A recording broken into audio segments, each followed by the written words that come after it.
celebrar la Cena del Señor. Seguimos con esta modalidad a través de internet, pero gracias a Dios que podemos estar pensando que, al menos en mi deseo y en mi sentir, el hecho de que muchos de los hermanos de la Iglesia Rincón estamos en este momento reunidos, cada uno en sus hogares, para celebrar la Cena del Señor. Y quiero que me acompañen a leer un pasaje de la Escritura en el libro de los Hebreos, capítulo 10, que dice: después de aquellos días, dice el Señor, pondré mis leyes en sus corazones y en sus manos las escribiré.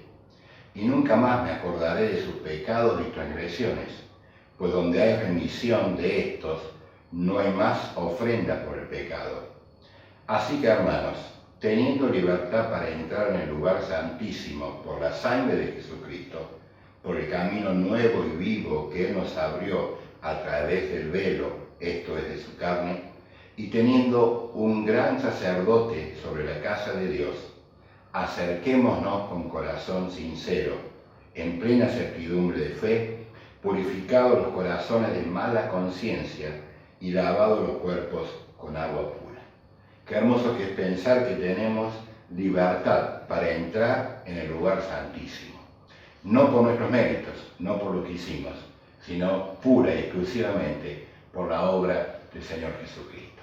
Por eso ahora tenemos la invitación para acercarnos, para disfrutar, para alabar el nombre de nuestro amado Señor Jesucristo y hacer memoria así de su sacrificio allí en la cruz.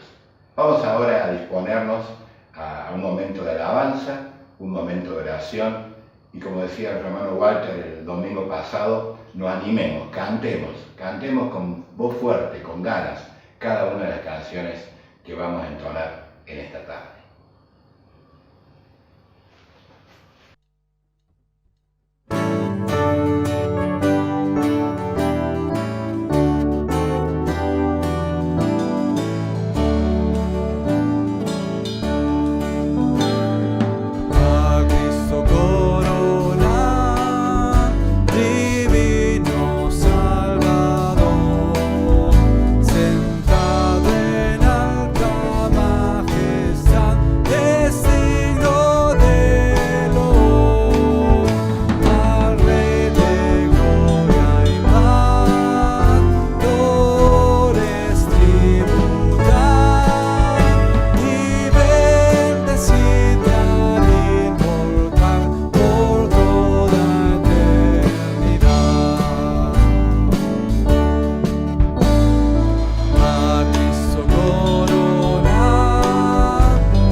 Jesús, Señor de la creación,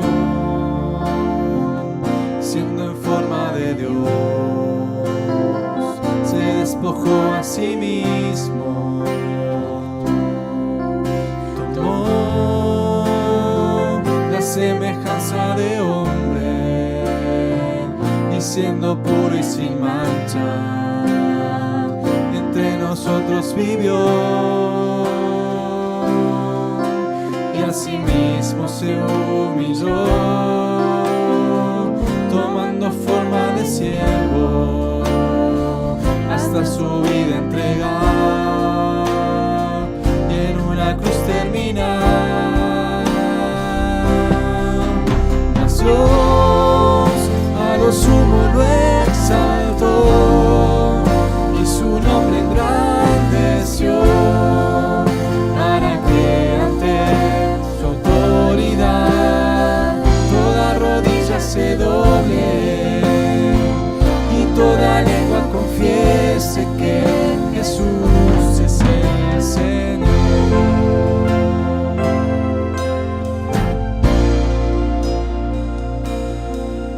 Jesús, Señor de la creación,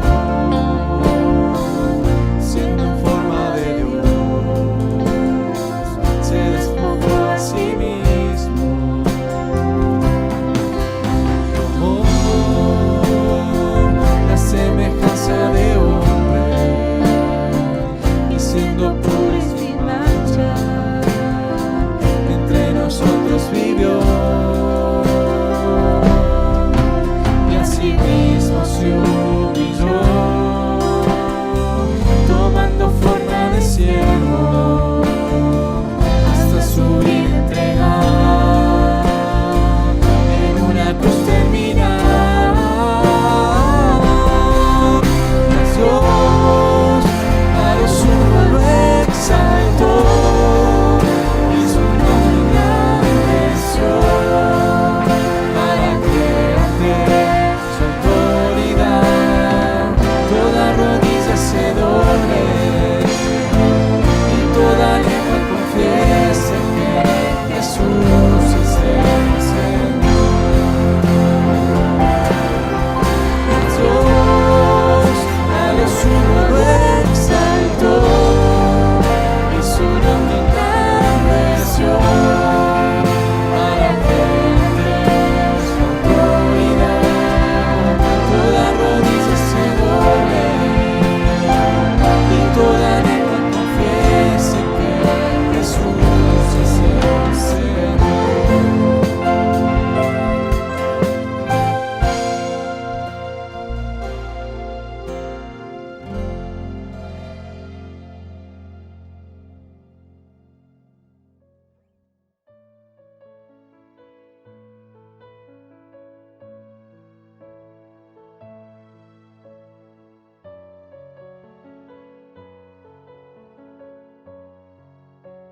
Dios del cielo, que habitas en gloria, creador del universo y de todo lo que hay, también creaste la tierra, hiciste al hombre a tu imagen y semejanza,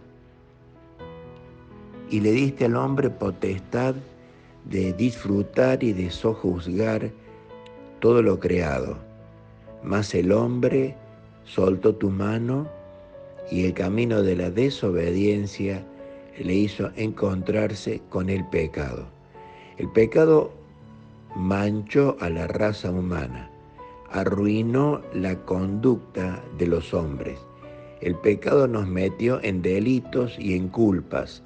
El pecado metió al hombre y a la familia en desencuentros y en infortunios. Mas tus ojos, desde el cielo, se abrieron en amor para rescatar al hombre caído. Y el trono se abrió en cataratas de gracia y de misericordia. Y nos diste a Jesús, nacido sin pecado, vivió sin pecado, venció el poder del pecado porque fue tentado en todo, mas no pecó. Pero fue a la cruz, y en la cruz tú cargaste el pecado de todos nosotros. Felices aquellos que, parados delante de la cruz, pudimos encontrar en Jesús a nuestro Salvador y recibimos a Cristo en nuestro corazón, porque todo aquel que en Él cree no se pierde, mas tiene vida eterna. Allí nació la Iglesia, dependiente de Cristo, amante de Cristo, sujeta al Señor Jesucristo, y en esta hora estamos recordando el sacrificio del Señor Jesús a nuestro favor. Por eso queremos inclinarnos delante de tu trono para darte la honra y la gloria que el Señor merece y recordar el sacrificio hecho a nuestro favor. Señor, recibe en esta reunión toda la gratitud y las expresiones de amor, de respeto y de honra que queremos entregar a nuestro Salvador. Oramos en el nombre del Señor Jesús. Amén.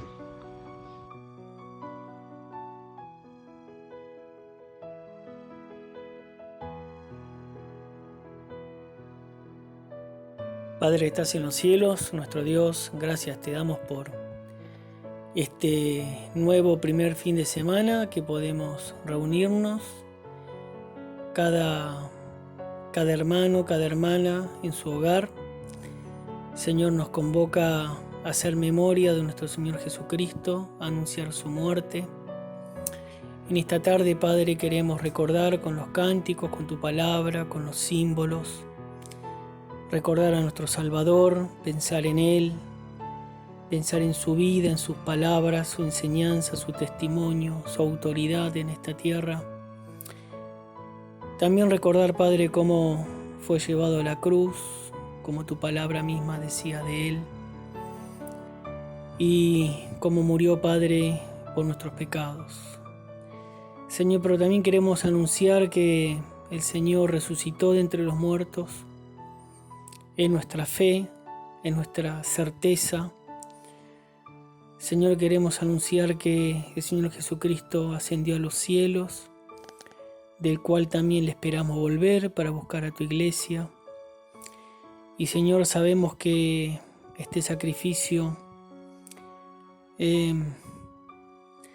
ha satisfecho para siempre tu justicia divina, por eso que nosotros somos justos.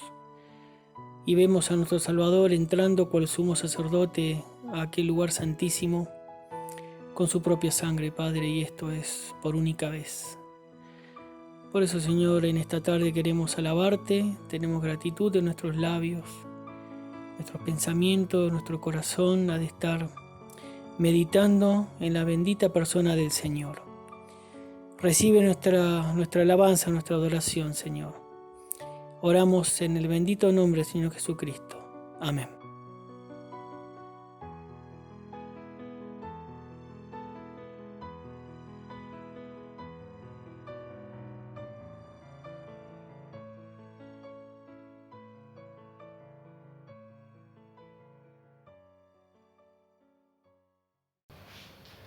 Después de este hermoso tiempo que hemos podido disfrutar de alabanza y adoración, nos disponemos a escuchar el mensaje de Dios para cada uno de nosotros, quien estará a cargo de nuestro hermano Joel Bocian.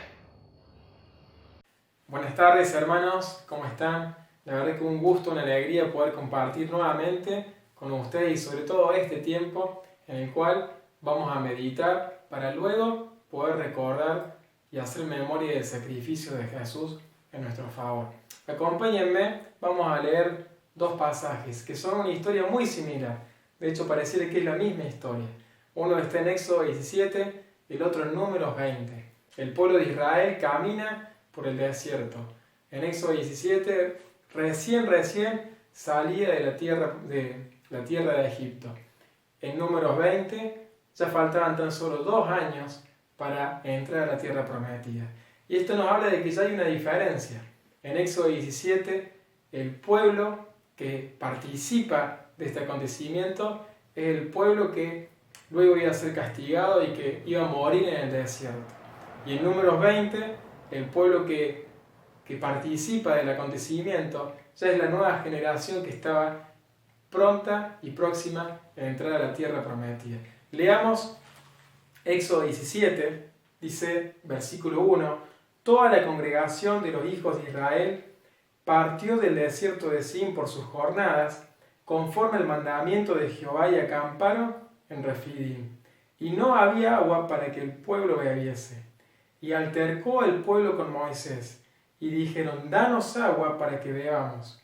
Y Moisés les dijo, ¿por qué altercan conmigo? ¿Por qué tientan a Jehová? Versículo 4. Entonces clamó Moisés a Jehová diciendo, ¿qué haré con este pueblo?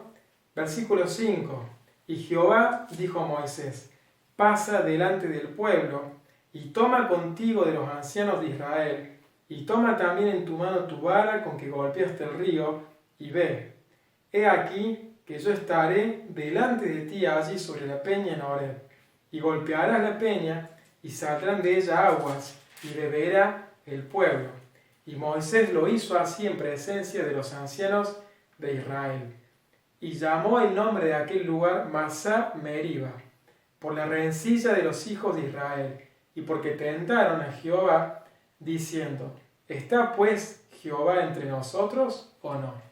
Acá está el pueblo de Israel caminando por el desierto y faltaba agua, tenían sed y se quejan. Y allí Moisés, que tenía miedo, de hecho el pasaje no lo mencionamos, dice que tenía miedo de que lo apedreen, va y clama a Dios y busca, como lo hizo siempre, refugio en Dios y la guía en Dios. Y Dios le va a decir, bueno, esta vez anda y golpea la peña y va a salir agua. Habían pasado otros acontecimientos antes, por ejemplo, pasaron por las aguas amargas de Mara y Dios le dice a Moisés, agarra un tronco, partilo y tíralo, y el agua se endulzó. Y todas estas cosas que iban sucediendo y las formas en que Dios iba dándole provisión a Israel tenían una enseñanza, cosas que quizás ellos en su momento no iban a entender, pero que hoy nosotros nos fueron reveladas y las entendemos.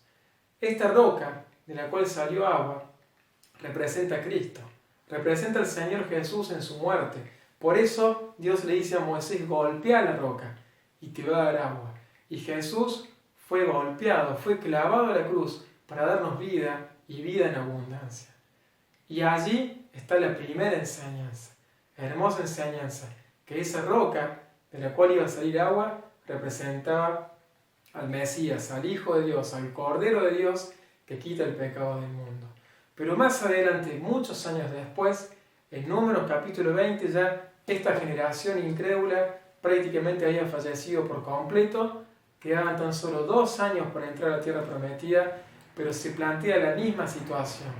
Falta agua y el pueblo de Israel se queja. Números capítulo 20, vamos a leer directamente el versículo 6.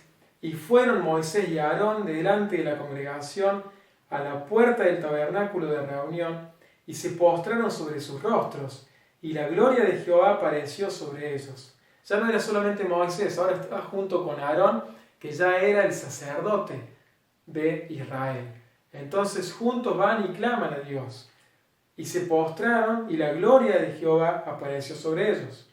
Y habló Jehová a Moisés diciendo, toma la vara y reúne la congregación, tú y Aarón tu hermano, y hablen a la peña a la vista de ellos, y ella dará su agua. Ya no había que golpear la peña. Le dice, hablen a la peña, a la vista del pueblo, y ella va a dar su agua. ¿Por qué? Ya vamos a ver por qué, pero fíjense lo que sucede. Versículo 10. Y se reunieron Moisés y Aarón con la congregación delante de la peña, y les dijo, escuchen ahora, rebeldes, ¿les hemos de hacer salir aguas de esta peña? Entonces alzó Moisés su mano y golpeó la peña con su vara 2 veces, y salieron muchas aguas, y bebió la congregación y sus bestias. Y acá hay otro cambio. Moisés ya no es el mismo.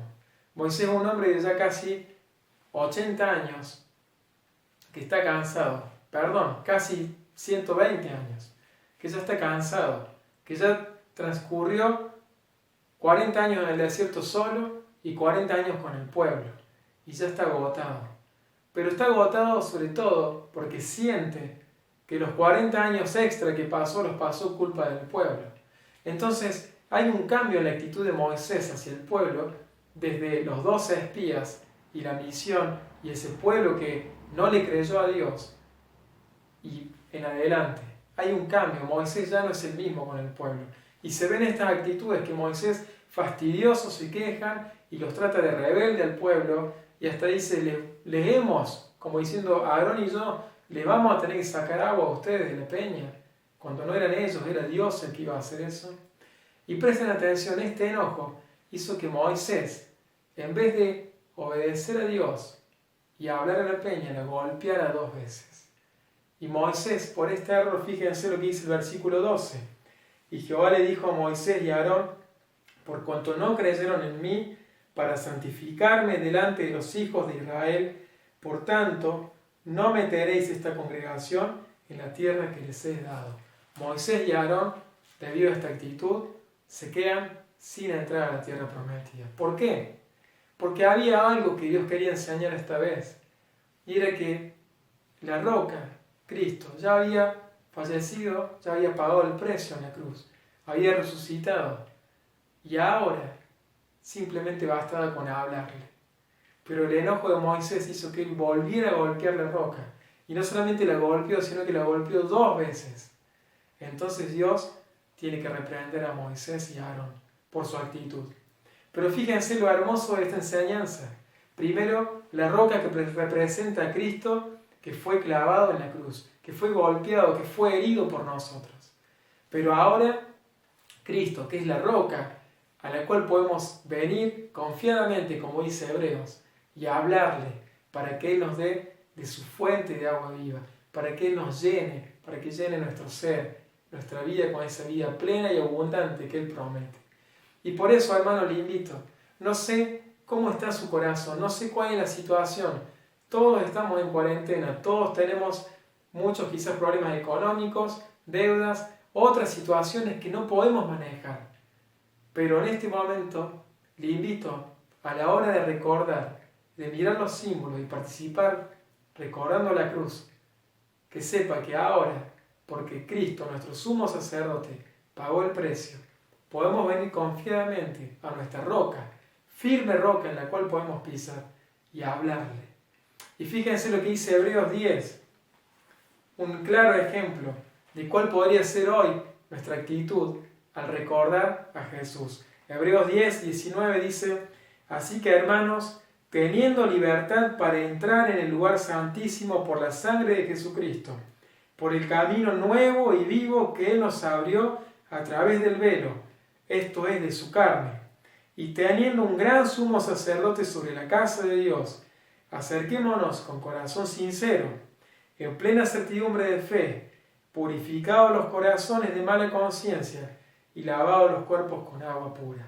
Acerquémonos confiadamente, con estas condiciones, limpios, puros, pero confiadamente, porque ahora tenemos un sumo sacerdote que no tenía necesidad como los que ofrecían sacrificios primero por su pecado y luego por el pueblo. Un sumo sacerdote que ofreció un sacrificio perfecto, una vez y para siempre, que está sentado a la diestra de Dios y que está abogando por nosotros. Y por eso podemos acercarnos a Él, con corazones agradecidos, con confianza, y podemos recordar su sacrificio en nuestro favor, y alabar y adorar, porque sabemos que no importa lo que pase mañana, podemos descansar en Él. Él es nuestra roca, y a Él podemos hablarle, y Él nos responderá, y Él nos dará de su agua viva. Que el Señor bendiga este tiempo y bendiga su palabra. Vamos ahora a participar de los símbolos que el mismo Señor Jesús dejó instituido, el pan y el vino. Y voy a leer en el Evangelio de Lucas, dice el capítulo 22, versículo 15, «Cuánto he deseado comer con vosotros esta Pascua antes de que padezca». Y tomó Jesús el pan y dio gracias y lo partió y le dio diciendo: este es mi cuerpo que por vosotros es dado. Haced esto en memoria de mí. Oremos por el pan.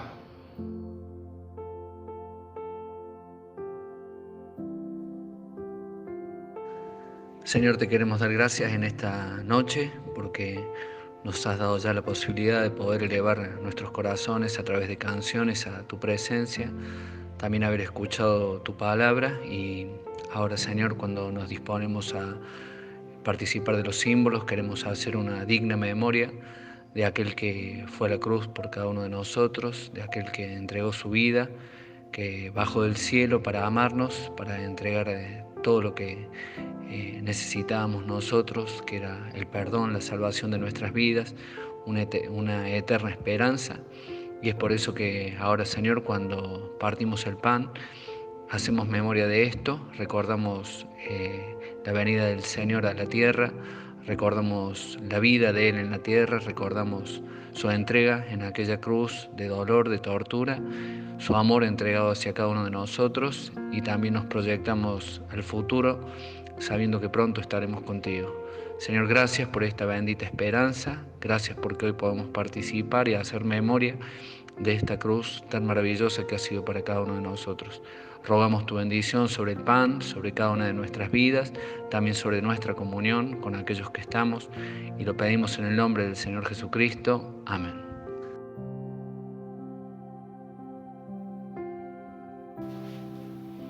Participamos del pan entonces.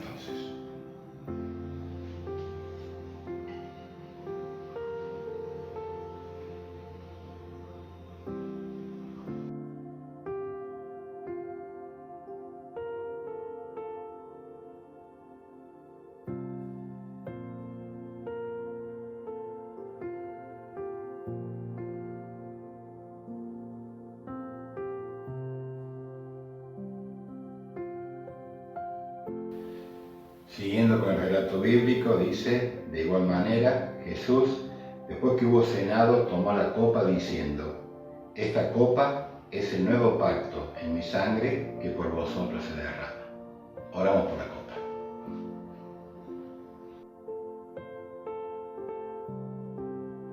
Y ahora, Señor, habiendo participado del pan, figura del cuerpo de nuestro Señor Jesucristo entregado por nuestros pecados, queremos seguir en actitud de adoración y ahora participando de este símbolo precioso que es el vino, símbolo de la sangre del Señor Jesucristo, sangre del nuevo pacto, aquella que se derramó por nosotros que éramos extranjeros, que éramos enemigos, que estábamos separados de la gloria de Dios.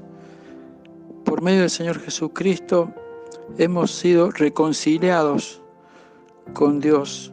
Gracias, Señor, porque en esta hora, con todo nuestro corazón, podemos decirte que te adoramos, que te bendecimos por todo lo que tú has hecho en nuestro favor. El Señor Jesucristo hizo la paz mediante la sangre de su cruz. Señor, y nosotros hemos creído en el Evangelio de la paz. Por eso te damos gracias, porque en esta hora podemos tener la paz de Dios en nuestros corazones y la paz con Dios. Y sabemos que por esto somos justificados y un día no muy lejano estaremos contigo. Bendecimos y adoramos tu nombre y te damos gracias por la copa.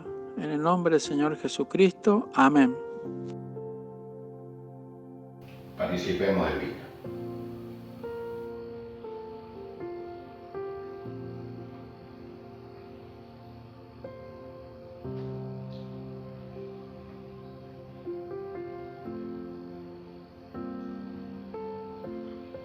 Oramos también por la ofrenda.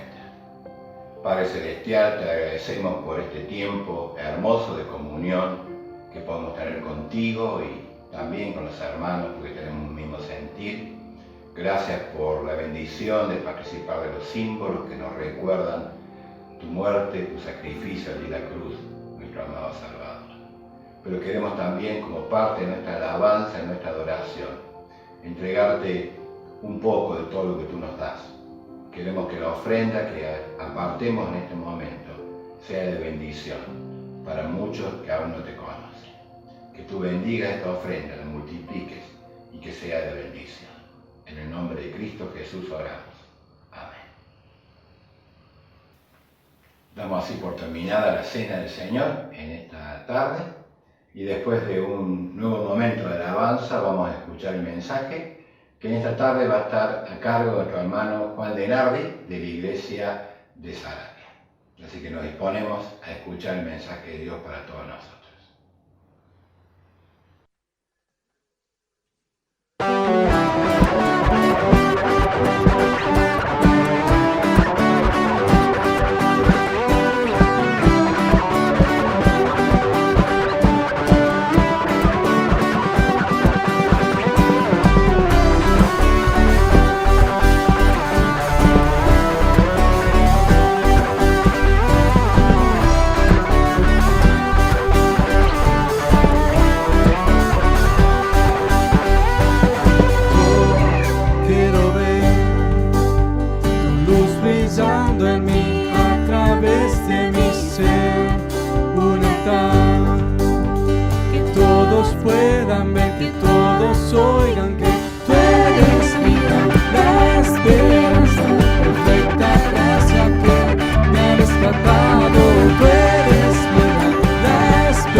Vive mi Pablo, quiero ser en tus manos.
tengo a ti.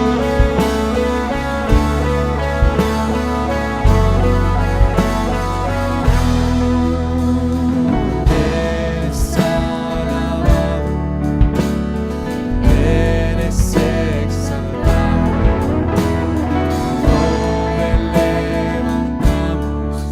Aleluya, aleluya, a una sola voz, por su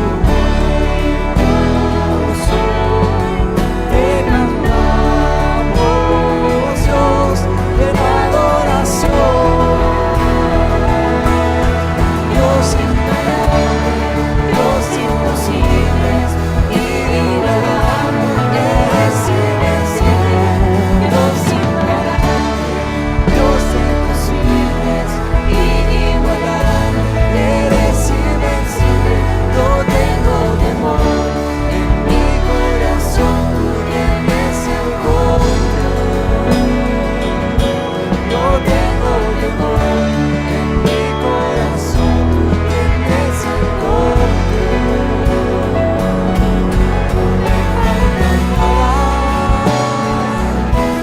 Si te tengo a ti,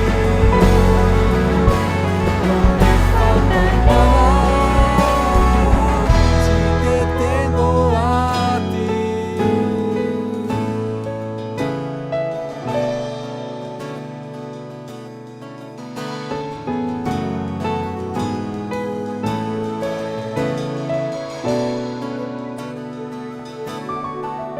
Y yo sé que va conmigo, va por mí, y que mis enemigos hace huir. Él está por nosotros.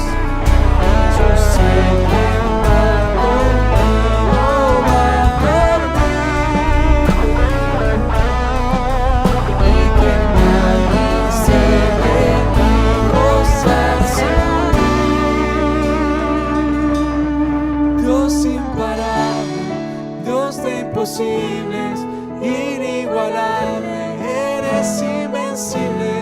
Dios imparable, Dios de imposibles, inigualable, eres invencible. No tengo temor, en mi corazón tú tienes el control. No tengo temor, en mi corazón tú tienes el control.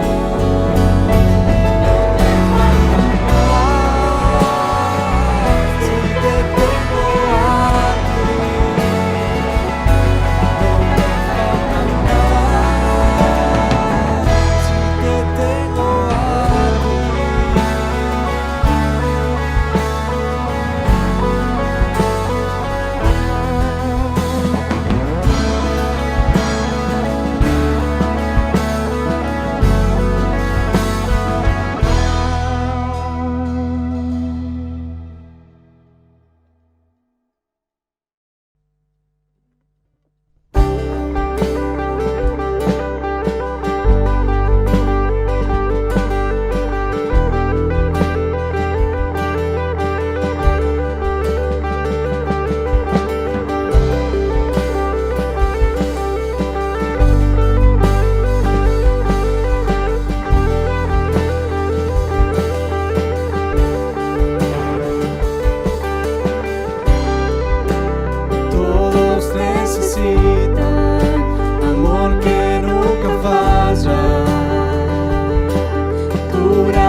puede salvar, por siempre autor de salvación.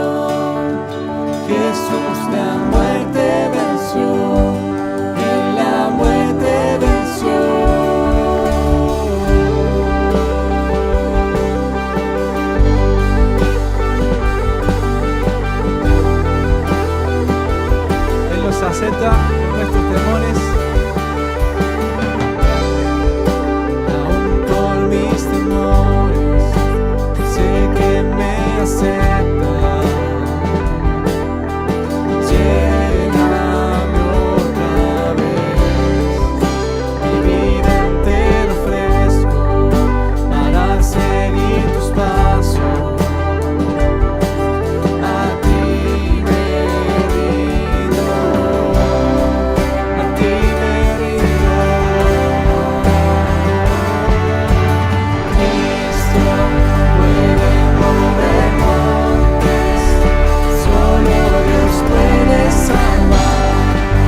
Dios vivo, un Cristo que resucitó de los muertos y que hoy está sentado a la diestra del Padre.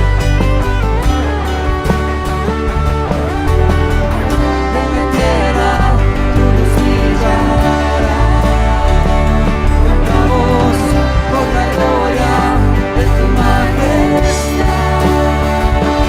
Jesús, en la tierra tu luz brillará, cantamos por la gloria de tu majestad. Cristo puede mover montes, solo Dios puede salvar, y Dios puede salvar por siempre, autor de salvación. Jesús la muerte venció, Él la muerte venció.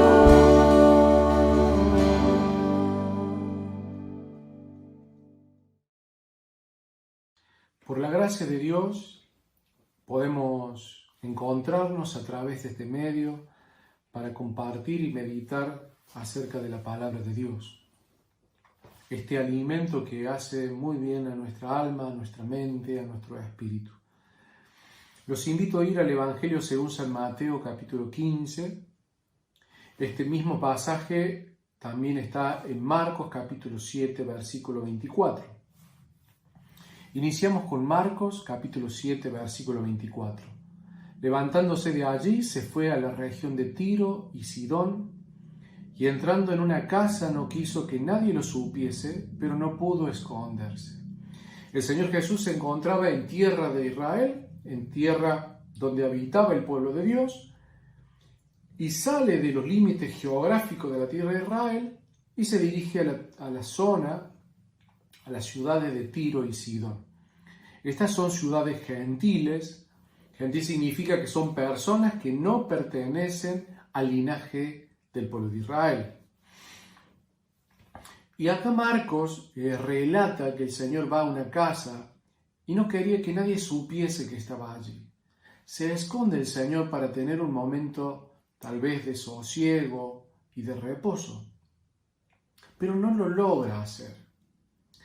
Versículo 25 dice: porque una mujer cuya hija tenía un espíritu inmundo, luego que oyó de él, vino y se postró a sus pies. En Mateo 15:22 dice: y aquí una mujer cananea que había salido de aquella región clamaba diciendo: Señor, Hijo de David, ten misericordia de mí. Mi hija es gravemente atormentada por un demonio.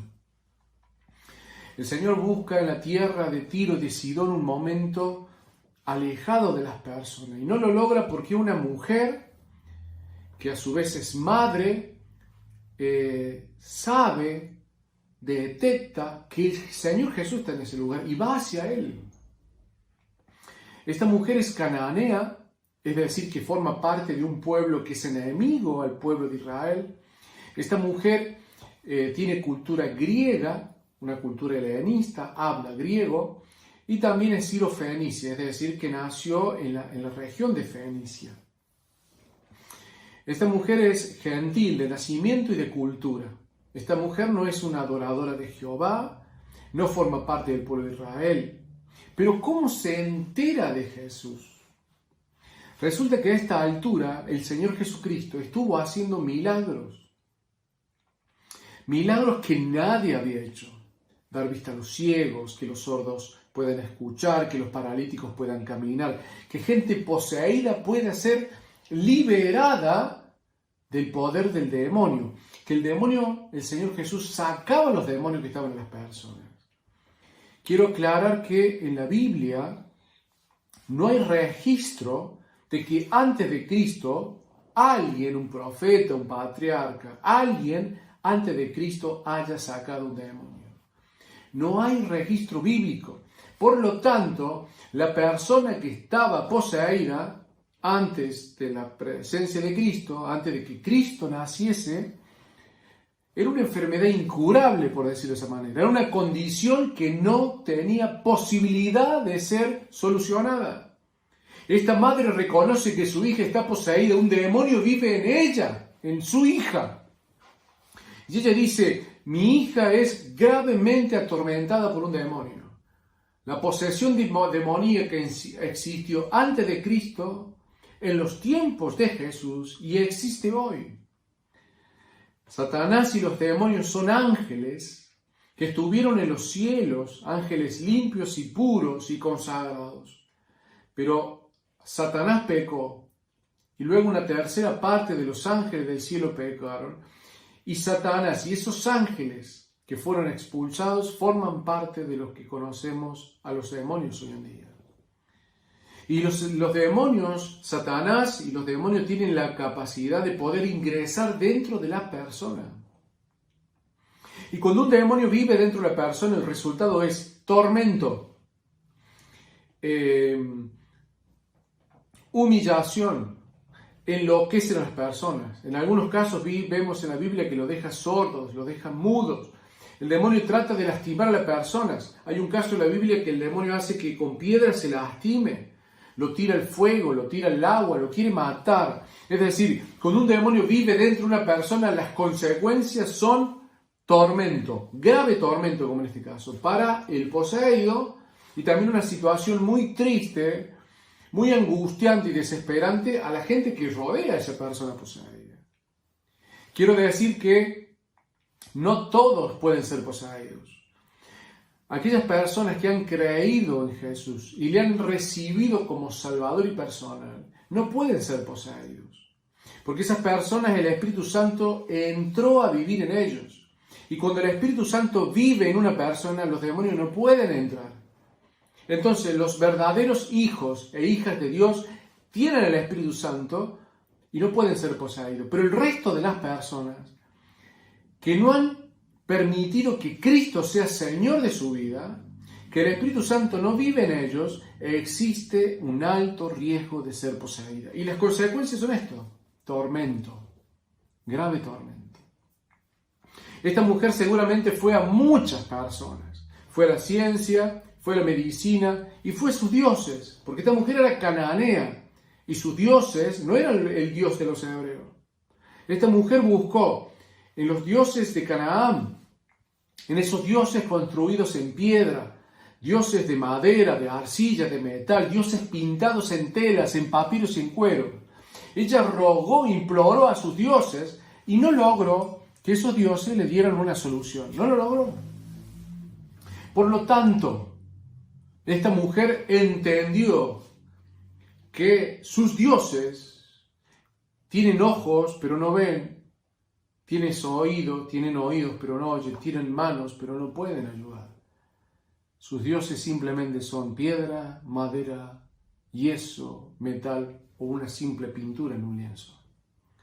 Pero esta mujer va a Cristo porque ella escuchó que en la tierra de Jerusalén, en la tierra de los israelitas, había un joven de 30 y tantos años que tenía el poder de sacar los demonios. El mismo Israel, el mismo pueblo de Dios se sorprende cuando Cristo puede sacar los demonios, porque dijeron, nunca se vio cosa semejante en Israel. Nunca se vio en Israel que un hombre pueda sacar un demonio. Es Jesús.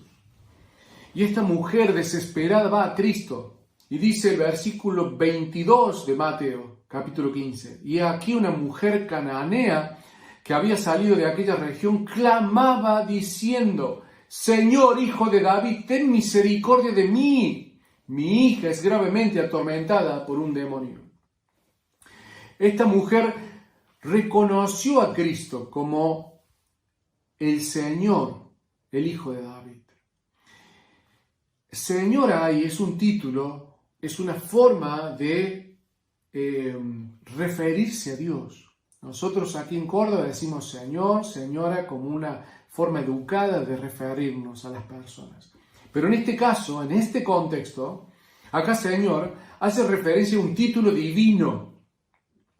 Cuando dice Señor, Hijo de David, está diciendo, tú eres el Dios hecho hombre.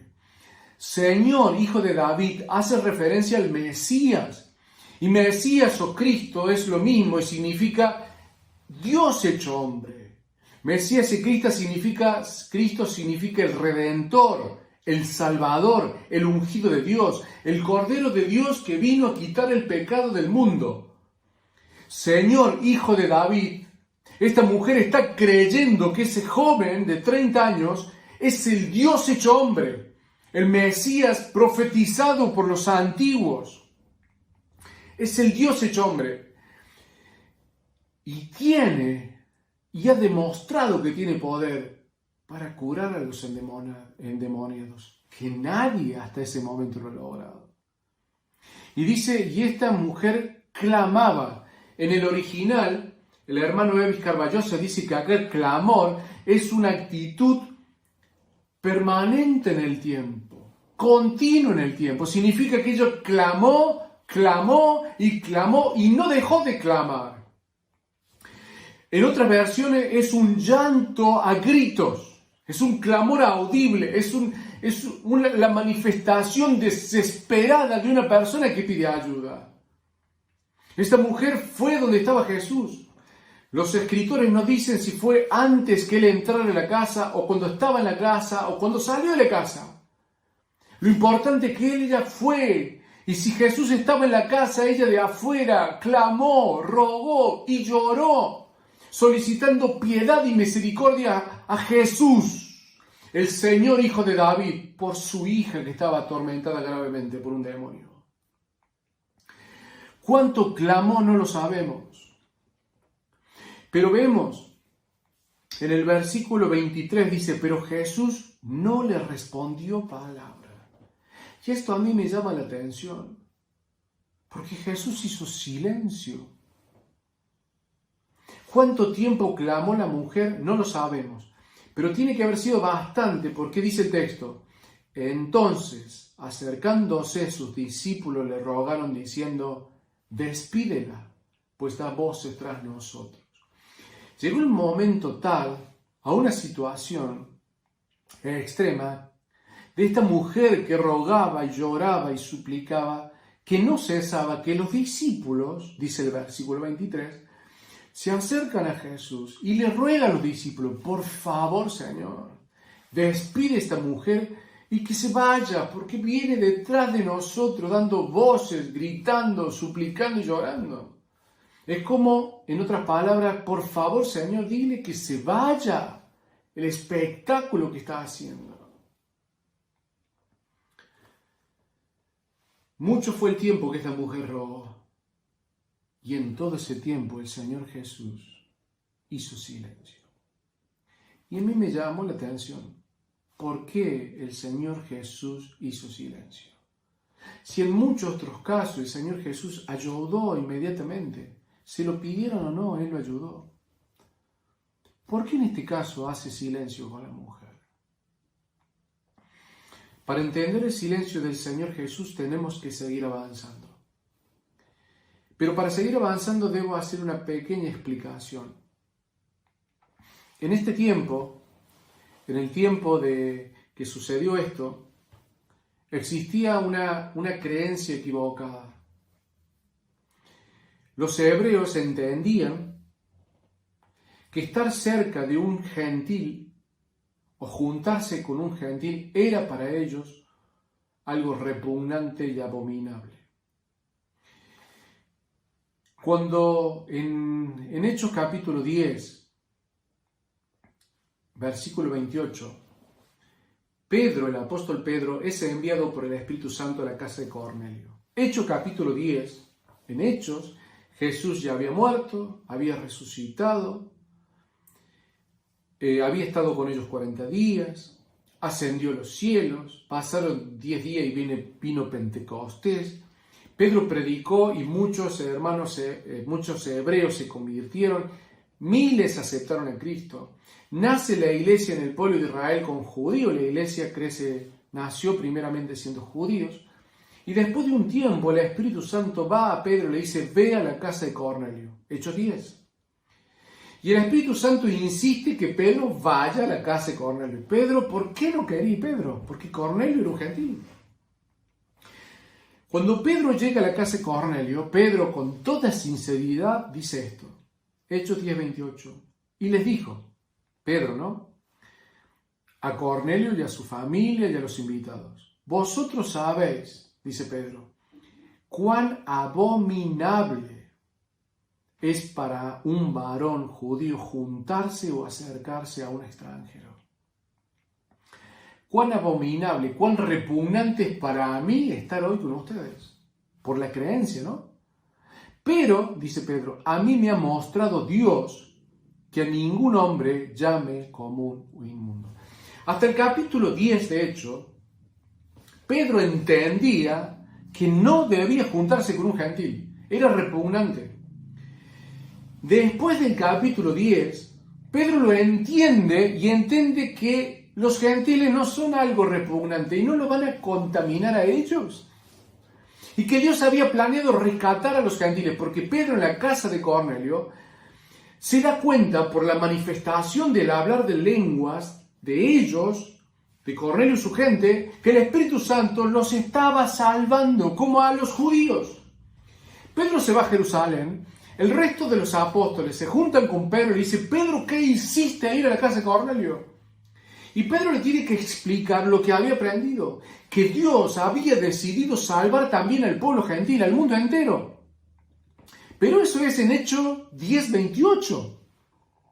Estamos en Mateo capítulo 15, que todavía Pedro y los demás pensaban de esta manera. Juntarse con un gentil era algo repugnante. El Señor Jesús, antes de irse, antes de ascender a los cielos, le dice: id y predicad el Evangelio a todas las naciones.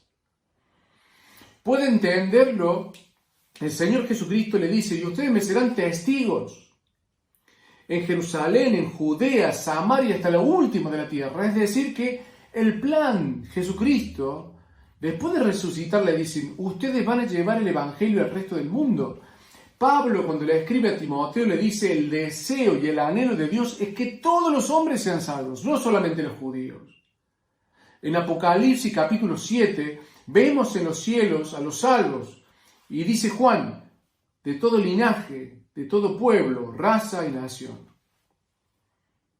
Pero aquí, ahora, en Mateo capítulo 15, Pedro, Juan y el resto de los discípulos, estar en la tierra de Tiro y Sidón era algo repugnante, y que una mujer gentil se acerque a ellos era algo abominable.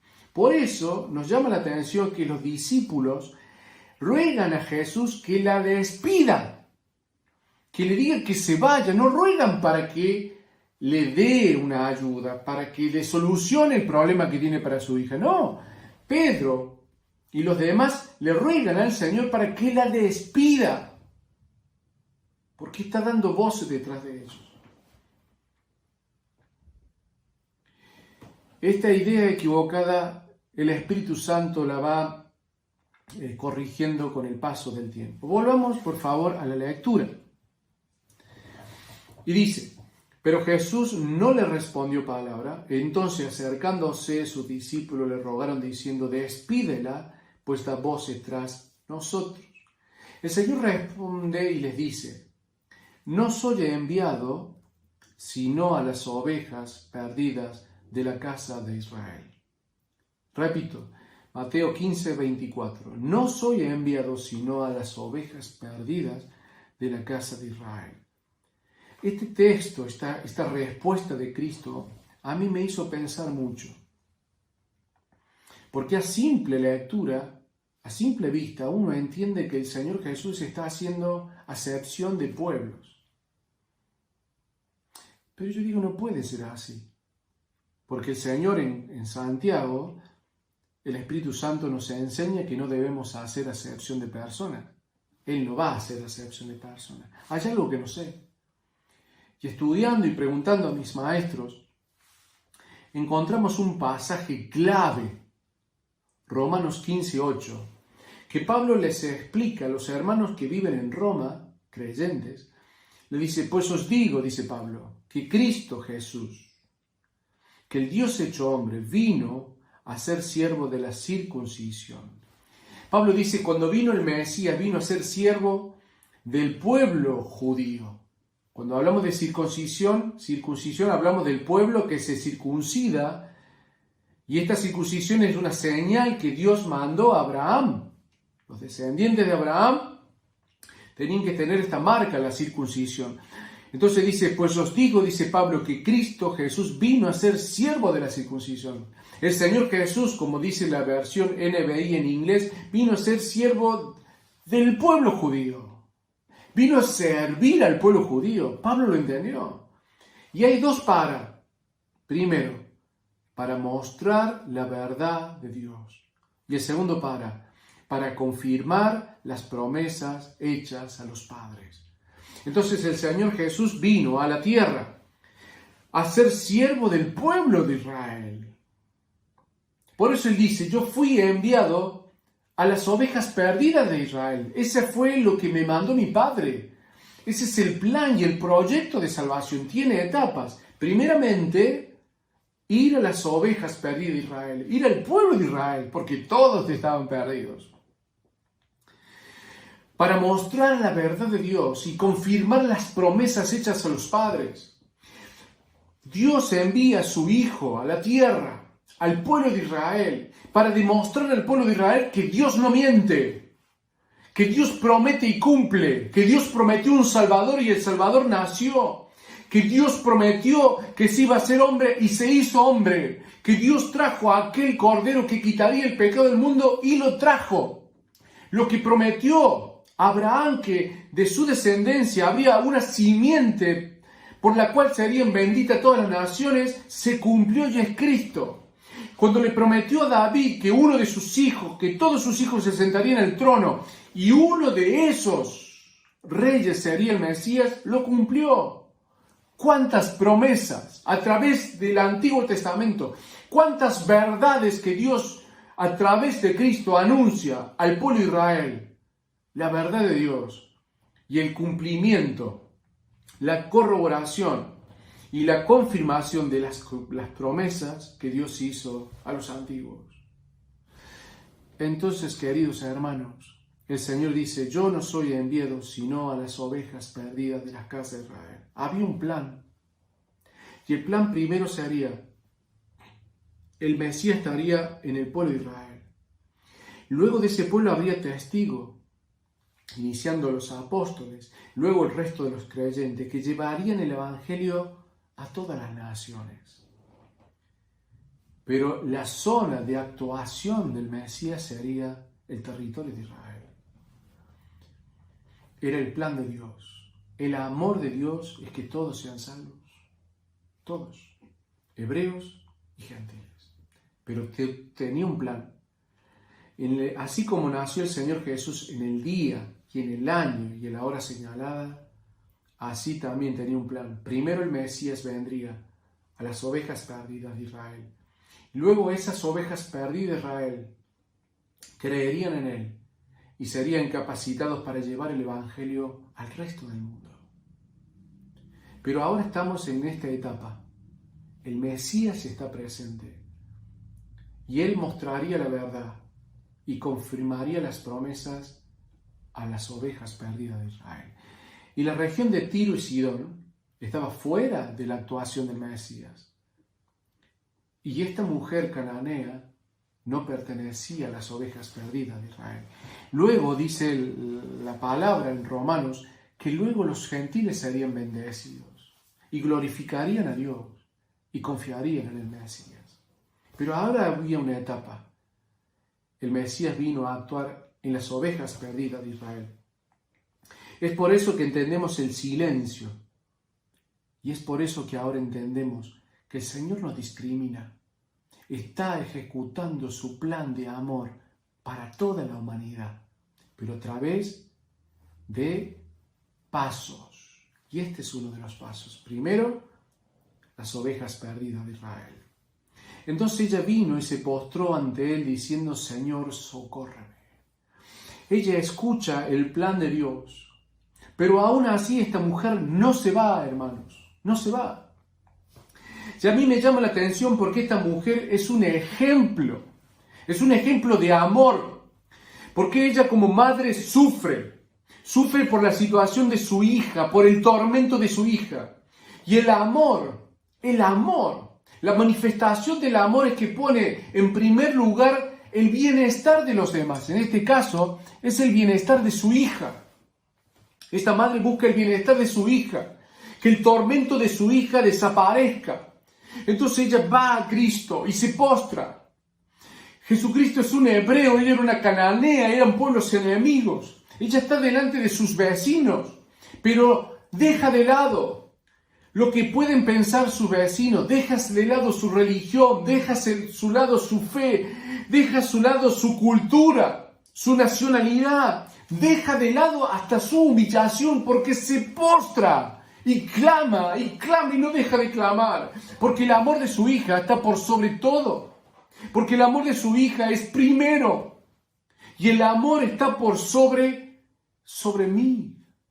Cuando una persona ama a otra persona, la prioridad es el bienestar de la otra persona. Y así lo pone en práctica esta madre, que clama y se humilla y ruega. Los vecinos la miraban. Cómo suplicaba a un pueblo extranjero, cómo suplicaba a un extranjero, cómo suplicaba a un enemigo, porque Israel y Canaán eran enemigos. Pero la desesperación de esta madre, pero el amor de esta madre estaba por sobre todo esto. Y ella, hermanos, perseveró. Ante la negación, ante el silencio de Cristo, ella siguió clamando. Ante esta expresión del Señor que le dice, mi prioridad son las ovejas de Israel. Ella siguió ahí. ¿Cuánto estamos nosotros dispuestos a clamar por un ser amado? ¿Cuántos estamos dispuestos nosotros a mantenernos en oración ante un silencio continuo de Dios? A veces nosotros, cuando hablamos a Dios, oramos a Él, encontramos silencio e inmediatamente nos alejamos, o nos enojamos o nos ofendemos. Pero esta madre, teniéndolo al Mesías frente a ella, no se ofende, no se enoja, se postra y continúa postrada, clamando, rogando. Primeramente silencio. Y a pesar del silencio, esta mujer sigue estando allí, sigue creyendo en Él. Y ahora en esta expresión, escuchando que Él vino a las ovejas de Israel, de ella surge un ruego y dice, Señor, socórreme.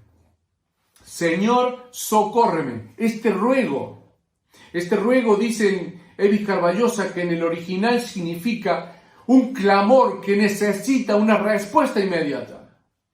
Es algo que tiene prioridad instantánea. Señor, socórreme, quiero su ayuda ahora. 8 veces aparece solamente en el Nuevo Testamento. Pedro, cuando se hundía en el agua, miró a Jesús y dijo, sálvame, e instantáneamente el Señor lo salvó. Esta madre pedía al Mesías una ayuda inmediata. Una ayuda para su hija. Y fíjese lo que responde el Señor. Por favor, vayamos a Mateo 15, 26. Y respondiendo Él a la mujer le dice, Señor, socórreme. Después de haber llorado y clamado y postrado durante mucho tiempo, el Señor hasta responde a este socórreme de esta manera. No está bien, le dice el Señor a la mujer. No está bien tomar el pan de los hijos y echárselo a los perrillos. No está bien. Cuando uno lee estas palabras, le queda algo acá en el pecho. Porque uno no puede creer que el Señor responda a esto. Uno lo vuelve a leer pensando que hemos leído mal. Pero el Señor le dice esto, no está bien tomar el pan de los hijos y echarlo a los perrillos. El Señor está diciendo perro a esta mujer. Hoy en día, si nosotros nos referimos de esta manera, podemos ser acusados por discriminación, por trato discriminatorio. Pero uno lee y dice, no puede ser que el Señor le esté faltando el respeto. Porque Él es un ser muy educado, muy gentil y muy amable. Tiene que haber algo que yo no sé. Y es verdad. Miren,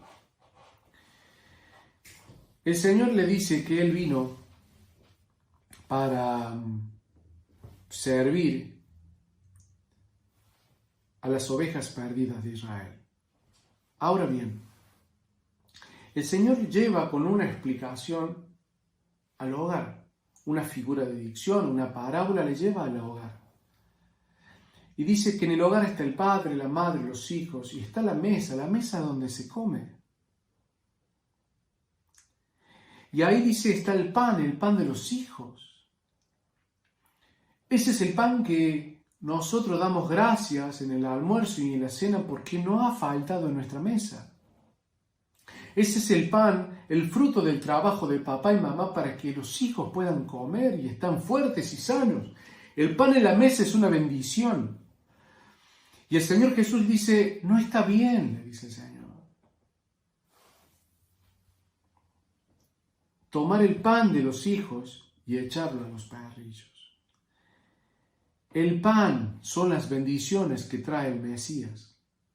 En ese tiempo, los hijos son las ovejas perdidas de Israel y los perrillos son los gentiles. En ese momento, esa mujer.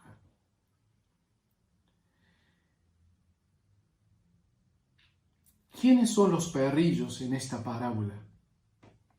No se refiere a perros callejeros. No son los perros vagabundos. Son los perrillos, son las mascotas que están en los hogares. Yo conozco a un muchacho que quiero mucho, a Adriel. Él tiene su perrito. ¿Su perrito? Él ama a su perrito.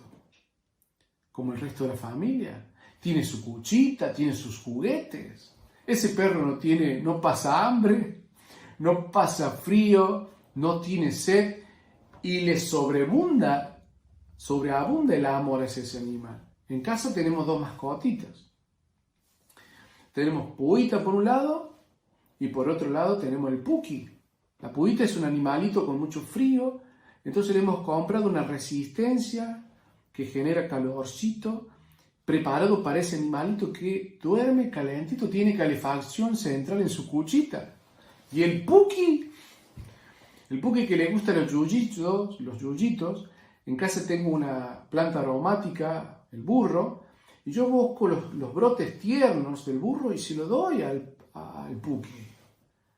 El Puki está con nosotros, está en la falda de mi señora, en la falda de mis hijos, duerme en el pecho de mis hijos. Tanto el Puki como la Puita, su cuchita, sus colchitas se cambian todos los días. Su alimento está en buen estado. Donde bebe agua, todos los días se lava y se reemplaza el agua. Es decir, nosotros amamos a nuestras mascotas. Perrillos allí son esas mascotas que aman los hijos, que aman los amos.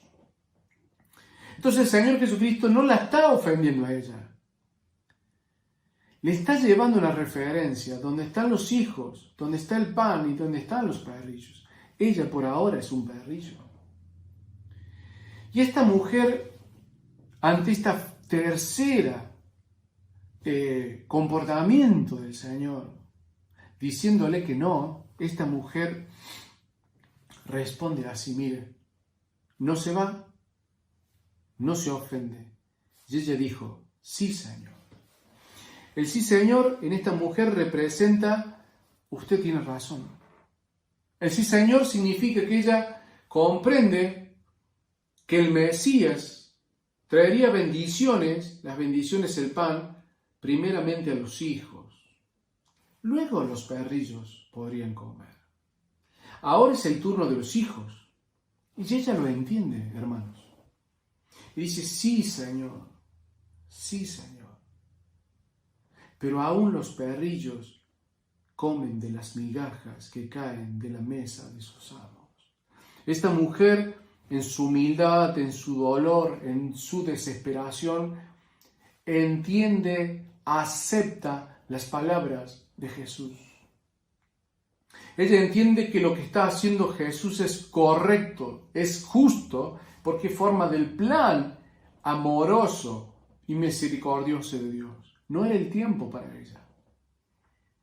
Pero ella, ante la imagen y el ejemplo de Cristo, ella se siente parte de la familia. Ella se siente parte de ese hogar. Ella se siente parte de esa mesa. Y ella dice, usted tiene razón, Señor, pero aún los perrillos comen de las migajas que caen de la mesa de sus amos. Ella dice, Señor, yo no pido un gran milagro. Yo no le pido todo su poder. Tan solo, Señor, una migaja de su poder, una migaja de su fuerza. Una migaja suya será suficiente para que mi hija sea librada de las garras del demonio. Eso, hermano, es fe. La fe de esta mujer es tan grande que puede reconocer que Jesús es Dios y que Jesús tiene el poder y la capacidad que tan solo una pequeña e ínfima parte de su fuerza, de su gloria, puede hacer que su hija se salve. Ella utiliza las palabras del Señor y da a conocer que es parte también de lo que hay en esa mesa. Entonces el Señor le dice, entonces respondiendo Jesús dijo, oh mujer, grande es tu fe, hágase contigo como quieres. Y su hija fue sanada a aquella hora. Marcos 7, 29 dice, entonces le dijo, por esta palabra ve, el demonio ha salido de tu hija. Y cuando llegó ella a su casa, halló que el demonio había salido y la hija estaba acostada en la cama. Hermanos queridos, esta historia, esta situación, este evento es un ejemplo para todos. Porque esta madre tuvo fe. Porque esta madre, por amor a su hija, puso el bienestar de ella por sobre todo, por sobre los comentarios, por sobre su religión, por sobre su confianza, por sobre su nacionalidad, por sobre su cultura, por sobre ella misma. Pero por sobre todo tiene fe, y su fe fue muy grande. Y su fe en Jesús hizo que ella estuviera allí y que su clamor no cesara. Y por la fe en Jesús ella estuvo clamando y orando y pidiendo socorro y auxilio a quien podía auxiliarla. Y por su fe se sintió merecedora tan solo de unas migajas para que su hija fuera restaurada. Hermanos queridos, ¿cuánto estamos dispuestos a clamar a nuestro Dios? ¿Cuánto estamos dispuestos a interceder por amor? ¿Cuánto es nuestra fe? ¿Qué tamaño es nuestra fe al considerar que tan solo unas migajas del poder de Dios pueden cambiarlo todo? Ella lo creyó. Y este tipo de fe abundante tiene frutos, y buenos frutos. Ella llegó a su casa, halló que el demonio había salido y su hija estaba en paz, en la cama. Ella habrá llegado, habrá abrazado a su hija. Su hija no entendía por qué estaba bien. Pero ella, después de haberla abrazado y besado y llorar sobre ella, esta madre le habrá contado: conocí al verdadero Dios, y es el Dios de los hebreos, que me escuchó y que tuvo misericordia de mí. Y a vos te libró de las garras de Satanás y del demonio. En esta mujer hubo un antes y un después. No sabemos más de ella, pero ese es el resultado de cada persona que tiene un encuentro con Jesús. No vuelve a ser igual. Que Dios nos permita recordar esta historia, llenarnos de ella y aprender de ella, y reconocer que la fe en nuestro Señor Jesucristo siempre, siempre, siempre trae frutos. Que Dios les bendiga. Muy bien, hermanos, hemos llegado así al final de esta reunión en este día domingo, agradeciendo al Señor en primer lugar por su palabra, por los momentos que hemos podido compartir y a todos los hermanos que han participado. Oramos. Padre del cielo, te alabamos y te damos gracias en esta noche porque hemos pasado un hermoso momento juntos, Señor, disfrutando de la comunión contigo, de la posibilidad de celebrar la cena del Señor y de escuchar tu palabra. Gracias por tus bendiciones, por tu cuidado, por tu compañía. Rogamos que ahora tú nos sigas acompañando y bendiciendo en todo este tiempo especial que estamos atravesando, que bendigas en especial a aquellos que tienen mayores necesidades, aquellos que están enfermos y todos aquellos que necesitan más de ti, Señor. Cuídanos, protégenos a nuestros pedidos, Señor, y te alabamos y te damos gracias y te pedimos todo esto en el hermoso nombre de nuestro amado Señor Jesucristo. Amén. Hermanos, buenas noches, que el Señor los bendiga, sigamos cuidándonos y que pronto podamos volver a vernos, si así Dios nos permite, que tengamos una hermosa semana. Dios les bendiga.